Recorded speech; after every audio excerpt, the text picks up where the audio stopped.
Buckle up, guys. Today we're stepping into a courtroom where mediation hasn't even started and already doubts are creeping in. The mediator is questioning whether this will succeed before the first session begins. That alone tells you how deep the conflict runs. The judge immediately pushes back, making it clear the expectation is progress, not pessimism. From the start, you can feel this isn't just paperwork. It's two parents who can barely agree on the basics. Before the court at this time for status conference, docket notes from November 19th indicating that the parties were ordered into Midland mediation with a status conference set for today. What is the current status of the mediation, Ms. Gilmore?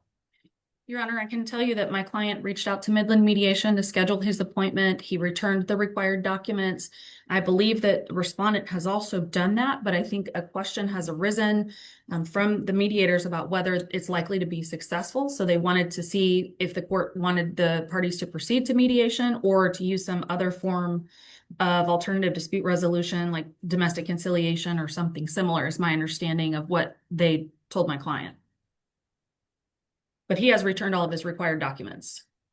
Well, the mediation hasn't begun yet, and the mediator is already questioning whether it can be successful or not? Well, that's my understanding, and I don't know if they reviewed the file or they reviewed the case. I haven't spoken personally to the mediator, so that's just what my client was told. Ms. Sewer, what is your view on things? I haven't heard anything from the mediator whatsoever about her having a concern, so my client hasn't shared any information or been told that either. I thought they were going to be scheduled in February for mediation, so this is all news to me.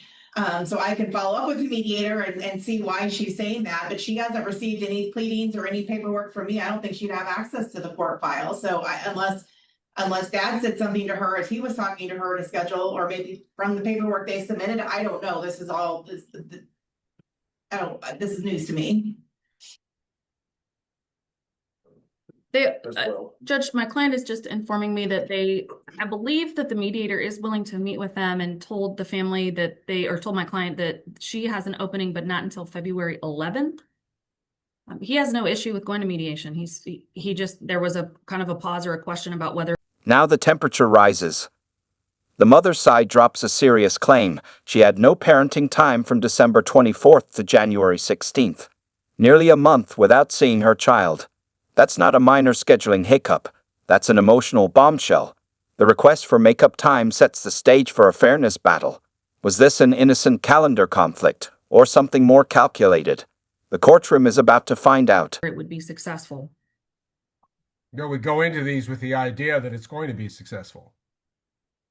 I agree. The parties are going to talk things out, and they're going to try to reach an accord as to what's in the current best interest of the minor child. I agree, Judge. And they have been successful in the past at mediation. It may have taken more than one session. It may have taken 3 or 4, but they have typically been able to hammer out an agreement of some sort. All right.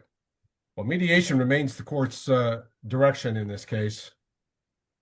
I would have preferred that we be fully engaged in it and perhaps even making progress by this point. But it does appear that the parties have done what they were asked to do. So now it's just a question of getting scheduled and started with the mediator, which apparently is going to take place here in just a couple of weeks. All right, then. Then probably the most appropriate thing would be to set another status conference. I don't want to lose track of this case. I did file a couple of motions. There's an issue with therapy, and then there's an issue with the fact that my client had no parenting time whatsoever from December 24th through January 16th. I don't know if the court's open to entertaining those motions, or if you intend to pass those to mediation as well.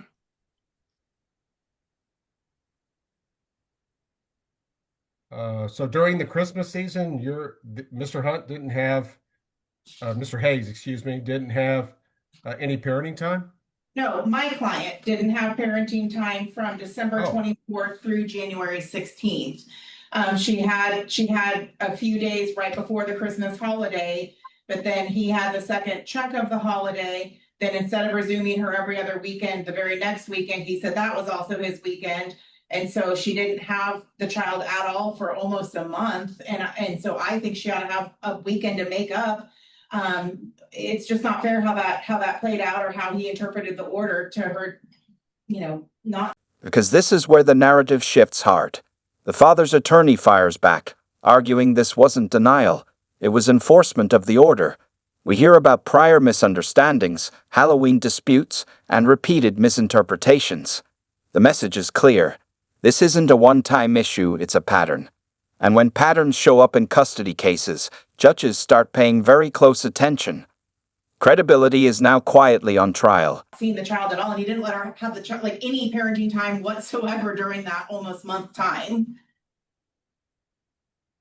Well, So that, if we let that go on till mediation or after mediation, and I feel like she needs some extra time in February to make up for the lack of time she had in January, or else it from the child's perspective, you know, if we give makeup time down the line, it's not gonna necessarily make sense.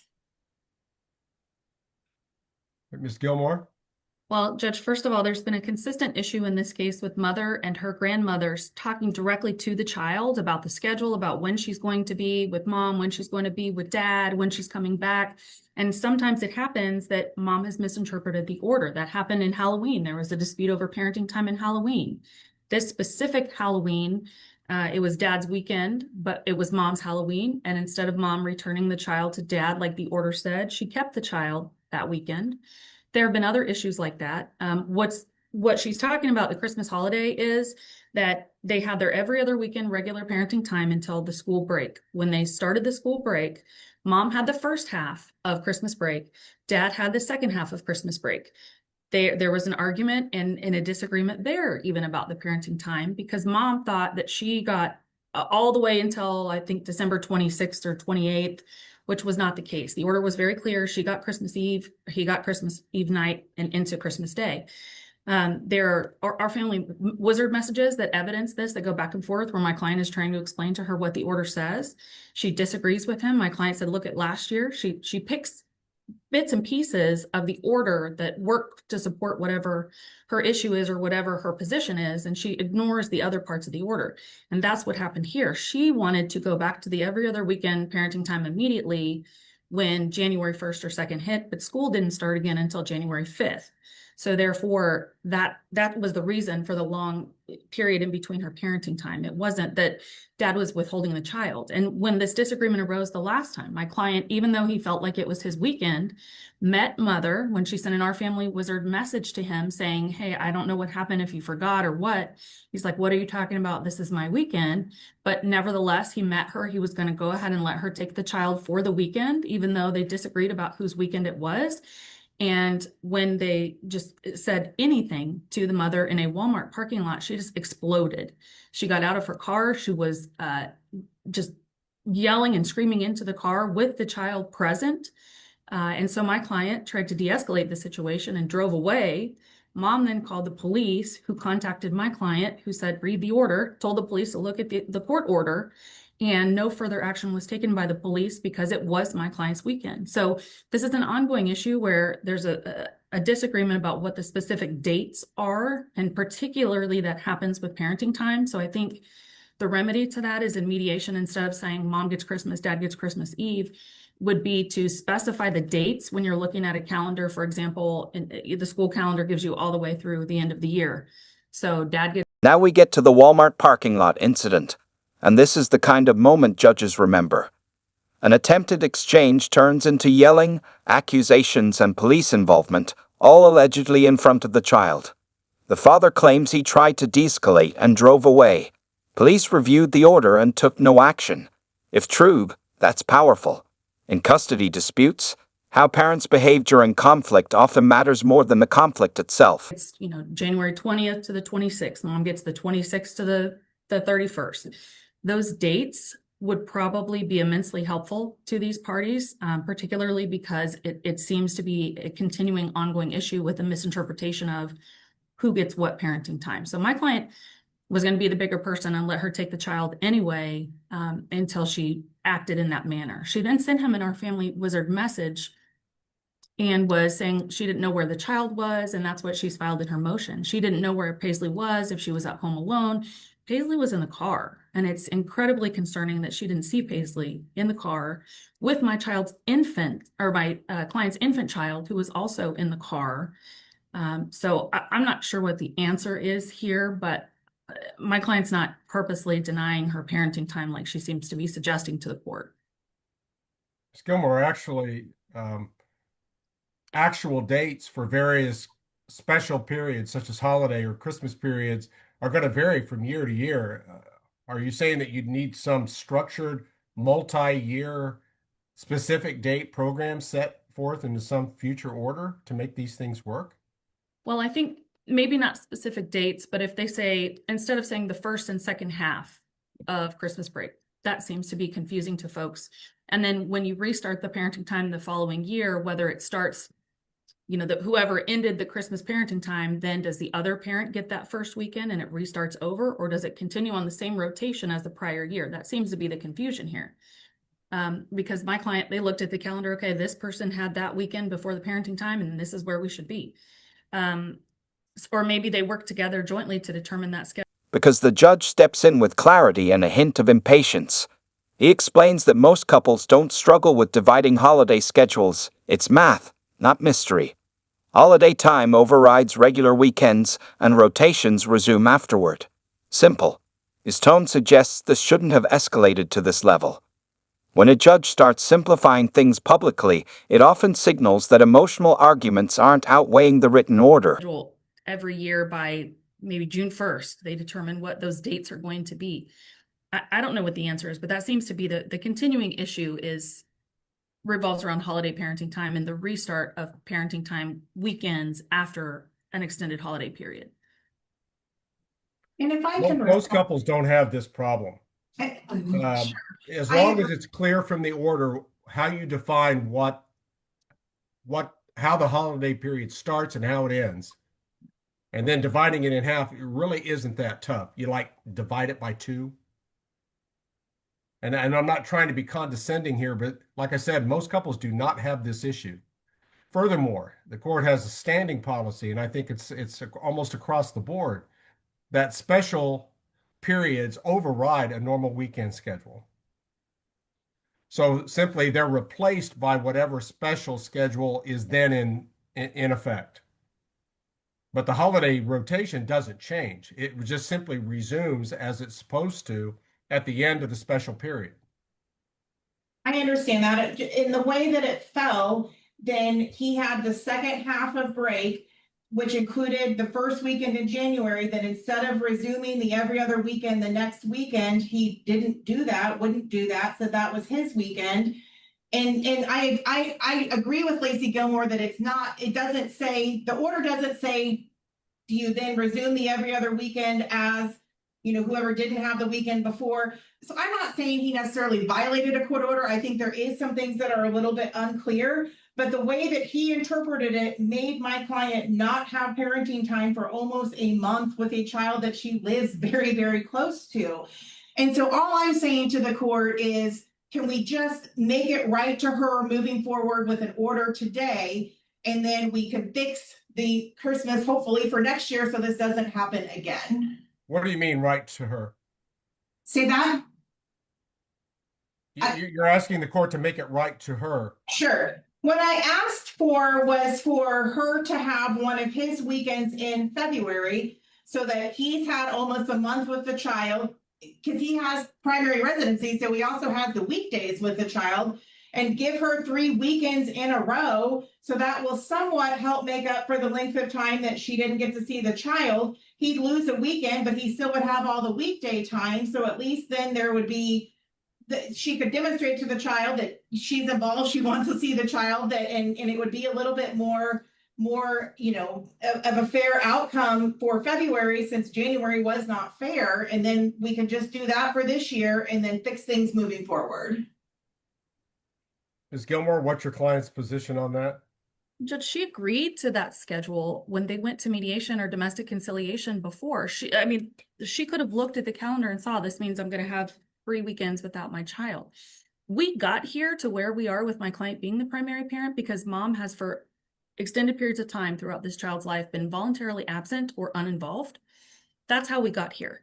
And now what seems to be happening is when she doesn't get her way, she'll ask my client for something. If he doesn't agree or acquiesce, then she's accusing him of alienating the child and saying he's doing something to prevent her from being in the child's life.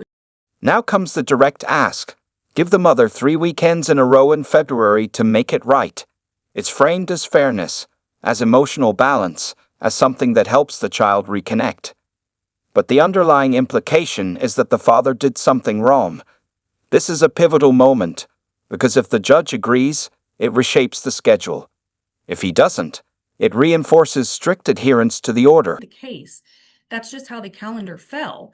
My client looked at, okay, mom had the last weekend before parenting time, then she had her holiday parenting time, then he had his holiday parenting time, and so it would be his next weekend. That's how the schedule worked out. That was nothing my client did. That's just how it worked out. It's unfortunate the mom thinks that's unfair, but my client doesn't really see it that way.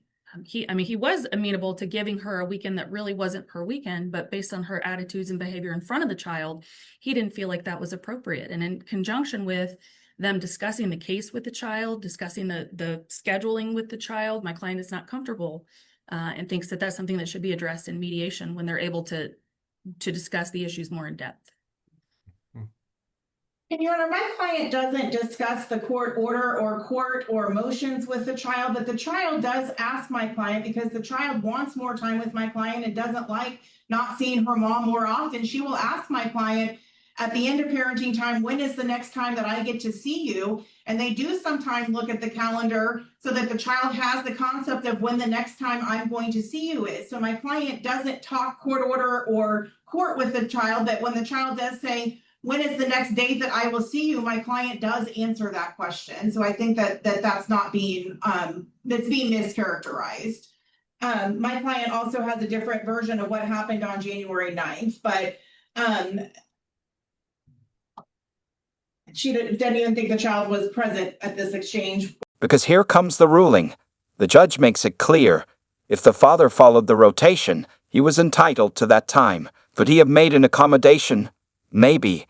But accommodation isn't obligation. The court refuses to order compensating time. That's significant. It signals that emotional frustration doesn't override written agreements. Stability, not reactive adjustments, is the priority from the bench. Or when they were at the gas station discussing, but the fact of the matter is that he had the first half of the break, then he decided that that next weekend was also his weekend, when my client contends it should have been her weekend. And that meant then that she went almost a month without seeing the child at all. And that's all I'm trying to rectify. I'm not saying he was right or wrong. He interpreted the order one way, she interpreted it another way. But the reality is that she went that length of time, and that's all I'm trying to do is to take a weekend in February to somewhat make that right, moving forward into mediation. All right, Mr. You're arguing this as if somehow that Mr. Hayes did something wrong and he has to make up for it. If he was just simply enforcing the order as to what was I don't believe he was enforcing the order, though. I don't know why he. You're going to argue with me now? Well, Why don't you just be quiet a moment? Why don't you just be quiet a moment, counsel? If it was his weekend on the rotation, he had every right to claim it. I don't know that could an accommodation been made? Yes. But I don't see that this is a wrong to be rectified. He just simply followed the order and its rotation. The door occasionally could swing the other way, and that your client could be set up to have consecutive weekends with the child based on an evolving schedule. But I think there's going to be a very chaotic system in place if we're going to start changing the rotation of the weekend visits because of an intervening holiday schedule. Unless that's built into the order from its inception, then the court's not inclined to order any compensating time for him just simply claiming time he was already entitled to. But my client doesn't believe that. She firmly believes that that weekend should have been her weekend. The last weekend that she had with the child was December 5th through the 7th. Then she had her first part of the Christmas break. So I don't know why, when her last regular weekend was December 5th through the 7th, why then her next weekend wouldn't be until January 16th, 17th, and 18th. And if she misses time, then she doesn't have weekday time like he does. So she disagrees with what that weekend that he took was his weekend. He says it was. You're saying he's enforcing the order. We're saying he didn't, he violated the order. But if the court's not inclined to make an order today about that, I mean, I guess we can. Well, if there's some clarity that needs to be made to any other holiday or special period plan, then that's very, very appropriate to be discussed during mediation to avoid unintended consequences in the future. But the court order specifies if there's a concern, then the issues need to be brought before the doctor. And so that would be the two parties bringing the issue to the doctor and being fully informed in the decision making, or hearing from the doctor what the doctor recommends to both of them, not just dad doing it behind my client's back. I agree with Ms. Gilmore that there is a pattern that the parties are supposed to follow, but it hasn't been done properly. And now my client has concerns about how dad's come to wanting this Megan Waltner, who's not a licensed therapist, and the court order says it needs to be a licensed play therapist. Okay, again, I asked you what order you're referring to, but you haven't identified one. Well, the order for joint legal custody, and okay, then wait a minute. You say that it has to be a licensed play therapist. Where Yes. does it say that? in the memorandum of understanding, very specifically, it outlines that. And if you want me to find the page number, it's a big memorandum. I'm going to have to pull it up. Date of the order? It's the big last parenting plan that was ordered in the case. I apologize, I don't have the date in front of me, but I can pull it up real fast and probably find it in the file.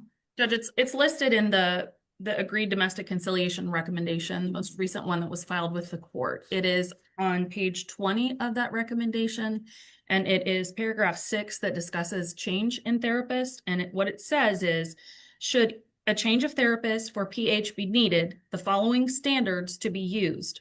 1, each parent to research and provide the co-parent with 2 registered play therapist options within 30 days of discontinuation of current therapist, unless discontinuation is due to no longer having a need for therapeutic services. 2, parents to agree to therapeutic provider within 15 days after options are shared.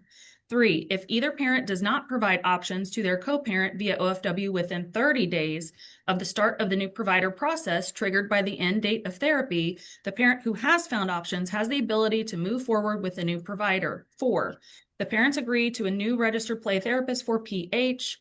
4.1, if they are unable to agree to a provider, the parents are to present the therapeutic options to the primary care provider, regular doctor of PH, and the physician will make the final decision. My client's concern primarily regarding Heather Henry, Judge, is that when I go to the Behavioral Sciences Regulation Board website and look for her license, there's no license listed there for Heather Henry for any sort of behavioral health, anything. No social work license, no therapy license, no counseling license. She doesn't have her own website as far as we can tell. What mom sent to my client was a resource website like Psychology Today, but it was a different sort of website. She did finally give him a phone number, but initially told him that she would not give him the therapist's phone number because she doesn't give it out. So my client did go to the website provided by mom, sent a message to the therapist through the contact us option, and still to this date has not received a response. I will tell you that I had my office call yesterday to that office, and my assistant informed me that when you call it, it's like someone's cell phone. Like maybe it was on Do Not Disturb because it went immediately to voicemail. But when the voicemail came on, it didn't say, "You've reached Heather Henry, therapist." It just said, "Please leave a message. We'll return your call." So my client has obvious concerns with that therapist. He can appreciate mom's concerns with regard to Megan Waltner. I can tell you she is in the process of getting licensure, which means she does provide play therapy under the supervision of a supervising higher up.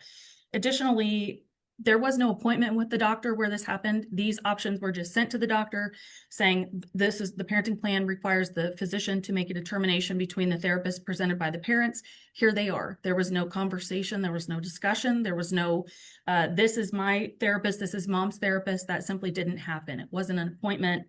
And the doctor just sent back. That's the one name that he sent back. So there was nothing like that.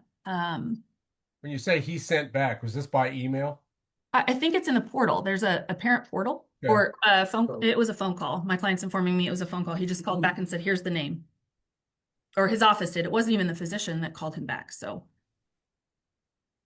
I mean, my client just wants to find a therapist for the child, but does not want it to be Heather Henry given mom's secret appointment with her in November 7th, which totally violates the order of the court, which was that both parents are to participate in the intake.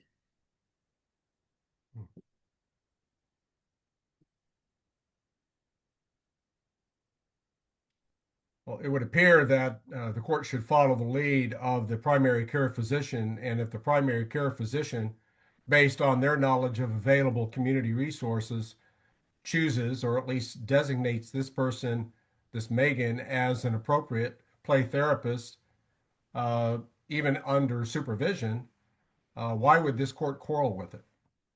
I don't know that he was given my client's preference. I don't know if I don't know what he was shared, what was presented to him, how it was presented to him. If it was, I want this person recommended, or is this person. Just when you think it's winding down, a new conflict explodes. Therapy. The order requires a registered play therapist, and now licensing concerns are raised.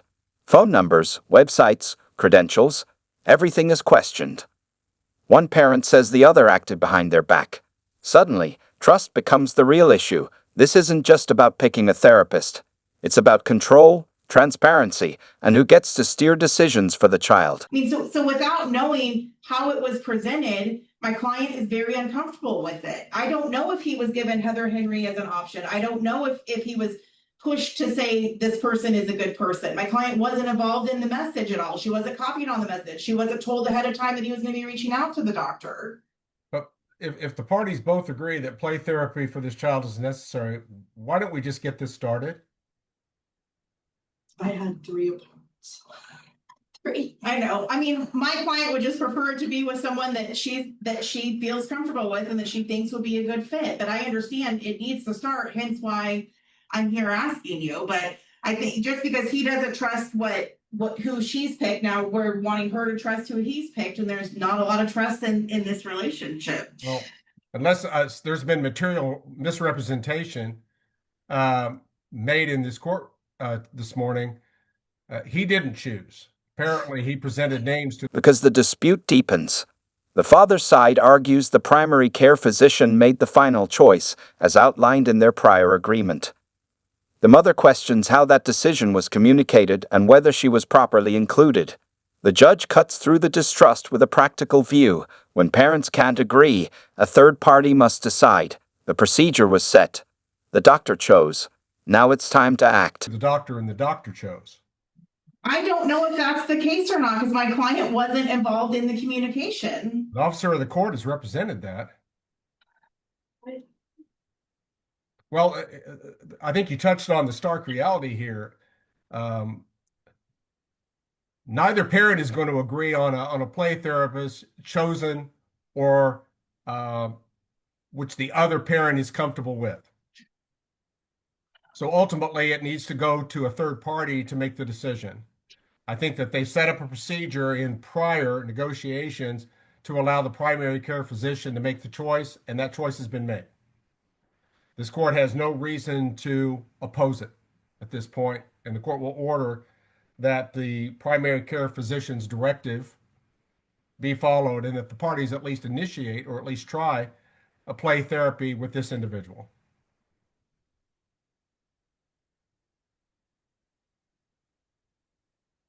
She very well may be just the one that the child needs. And let's get this started relatively soon.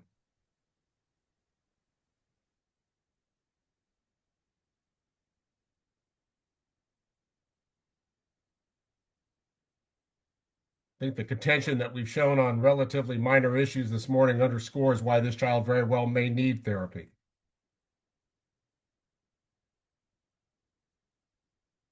All right. We're on a path toward mediation, a path toward therapy for the child. And the court did want to establish another status conference date to review progress. Ms. Gilmore, your estimate. realistically, presuming a February 11th, I think was the date, start to the mediation, what would an anticipated period of mediation be? I would think they will probably need at least 2 sessions. So if they get in the middle of February, I would think they could probably get in a few weeks later at the beginning of March. So if we set maybe the middle or end of March, I would think we'll know by then whether they're amenable or not. Sir, would you oppose what Ms. Gilmore has suggested? No, I think that makes sense.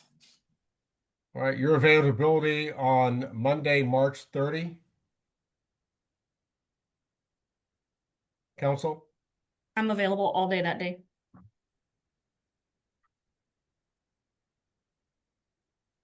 Okay, I heard one response. I gotta pull up my calendar real fast. I apologize. That's quite all right.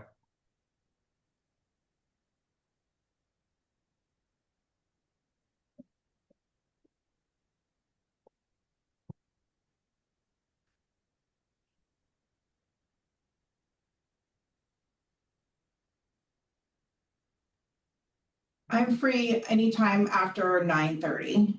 All right, I'm contemplating an 11 o'clock a.m. All right, this will be a Zoom review hearings similar to today to review the status of the matter and particularly progress made in mediation, perhaps even a report on the progress of play therapy for the child. Monday, March 30, 11 o'clock a.m. Again, the court strongly encourages the personal presence of the parties themselves. Monday, March 30, 11 o'clock a.m. All right. Ms. Gilmore, there are some things that I think need to be documented in the file stemming from today. I'm going to ask you to draft an appropriate order upon the review hearing and status hearing held today. Yes, Your Honor. Documenting any of the court's orders or directives made here this morning.